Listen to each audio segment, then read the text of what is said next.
சூரியன் உதிக்கும் முன் திறந்த கடை. அதிகாலை 5:30 மணி. தெரு இன்னும் தூக்கத்தில் இருக்கும்போது ரவி தன் சிறிய கடையின் ஷட்டரை உயர்த்துவான். பெரிய கடை இல்லை, ஒரே ஒரு மின்விளக்கு, 2 அலமாரிகள். வாடிக்கையாளர்களை விட தூசி அதிகம். மக்கள் சிரித்தார்கள். இவ்வளவு சீக்கிரம் கடை திறந்து என்ன ஆகப் போகுது? கடின உழைப்பால் மட்டும் முன்னேற முடியாது என்றார்கள். ஆனால் ரவிக்கு ஒரு விதி இருந்தது. வெற்றி வருவதற்கு முன் நாமே தினமும் வர வேண்டும். பல நாட்கள் ஒரே ஒரு வாடிக்கையாளரும் வரவில்லை. ஆனாலும் அவர் கடையை சுத்தம் செய்தார். பொருட்களை பற்றி கற்றுக்கொண்டார். ஒவ்வொரு நாளும் ஒரு சிறிய முன்னேற்றம் செய்தார். வருடங்கள் கடந்தன.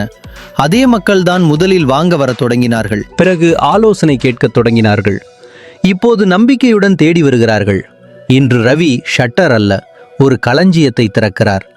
வாடிக்கையாளர்களை காத்திருக்கவில்லை, வாடிக்கையாளர்கள் அவருக்காக காத்திருக்கிறார்கள்.